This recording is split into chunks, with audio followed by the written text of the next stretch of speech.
Bonjour à tous, je vous retrouve aujourd'hui pour une nouvelle leçon et ça parle de souplesse. Alors quand on pense souplesse, on pense généralement aux hanches, au dos, aux épaules, mais on se rend pas compte que le corps, dans beaucoup de postures, peut être limité par une autre articulation qui est souvent vraiment négligée.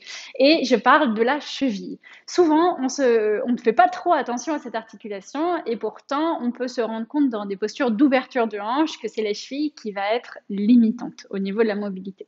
C'est très important de maintenir des chevilles qui sont mobiles et fortes parce qu'elles nous accompagnent toute notre vie dans la marche, dans la course, dans toutes nos activités du quotidien. Et donc, je vais vous montrer aujourd'hui 3 exercices progressifs qui vont vous permettre de gagner en souplesse, mais aussi en force dans vos chevilles. N'hésitez pas à y aller doucement, à commencer par le premier exercice et ensuite à construire progressivement les autres sur le temps et pas forcément tout d'un coup en fonction de votre condition physique. Donc le premier exercice, c'est un exercice d'étirement passif qui va vous permettre de comprendre quelle est la mobilité de votre cheville. Donc pour ça, vous allez vous installer dans ma position, assis sur les talons, et ensuite vous allez ramener un pied vers l'avant. Et une fois que vous êtes là, vous voyez que on va pouvoir analyser l'angle qui se crée au niveau de la cheville, simplement dans cette posture en avançant le genou. Donc plus vous allez avancer le genou, mais en gardant le talon sur le sol, plus cet angle ici va venir se refermer. Et donc là, vous allez voir à peu près quelle est la mobilité de votre cheville. Pour les personnes qui ont des chevilles peu mobiles, peut-être que l'angle s'arrêtera ici. Pour les personnes qui sont très souples, peut-être que le genou va largement dépasser les orteils.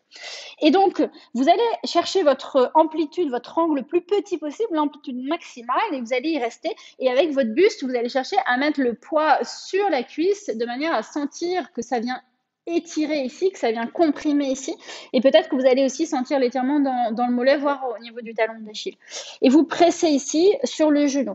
En fonction de votre habitude et de votre condition physique, vous pouvez mettre des poids. Souvent, moi, je le pratique avec des cercles de poids qu'on vient mettre sur la cuisse. Comme ça permet de mettre plus de poids et travailler encore plus l'angle au niveau de la cheville. Mais bien sûr, il faut y aller progressivement. Et donc, plus vous allez vers l'avant avec du poids, plus vous allez sentir ici que ça se referme et que le talon a envie de se décoller. Si vous avancez trop, le talon va se décoller. Donc, essayez de garder le talon au sol ou alors très proche du sol et continuez de refermer cet angle au niveau de la cheville sur chaque expiration un petit peu plus. Donc ça, c'est le premier exercice complètement passif. Maintenant, on va passer au deuxième exercice que vous pouvez réaliser à l'aide d'un bloc ou alors sur une marche d'escalier. Ça fonctionne aussi très bien, voire mieux, parce qu'avec le bloc, on a tendance à avoir peur de se casser la figure.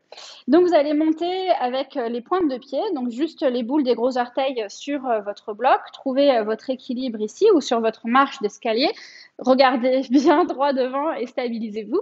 Ici, on va venir chercher la même amplitude de mouvement, donc la cheville qui vient se refermer, l'angle entre le pied et le tibia vient se refermer, donc on descend les talons vers le sol, le plus bas possible, et ensuite on fait l'inverse, on monte sur les pointes de pied vraiment le plus haut possible et on ouvre l'angle. Donc là, l'angle est quasiment à 180 degrés, tout droit, et ensuite on vient le refermer progressivement et on continue de pousser les talons vers le tapis. Et on fait ça plusieurs fois, vers le haut, hop là, et vers le bas. Okay, et on alterne plusieurs fois, donc vous pouvez faire quelques dizaines de fois dans une série et ensuite faire plusieurs séries. Une fois que cet exercice est OK, je vais vous montrer le troisième exercice, mais attention, cet exercice va demander plus de force au niveau de la cuisse et ça peut être contraignant pour les personnes qui ont des douleurs au genou, ça peut mettre trop de charge dessus. Donc, soyez progressif et adaptez en fonction de vos sensations. Ça s'appelle les Patrick Step Up. Donc, pour ça, vous pouvez même chose vous mettre sur une marche d'escalier ou sur un bloc pour commencer. Et on va utiliser ici la gravité et l'activation musculaire pour venir dans l'amplitude du mouvement. Donc, on va continuer de regarder l'angle qui va venir se créer au niveau de la cheville ici à l'avant. Donc, vous allez garder le pied que vous allez travailler sur le sol et l'autre jambe, vous allez la tendre en avant, le pied flex.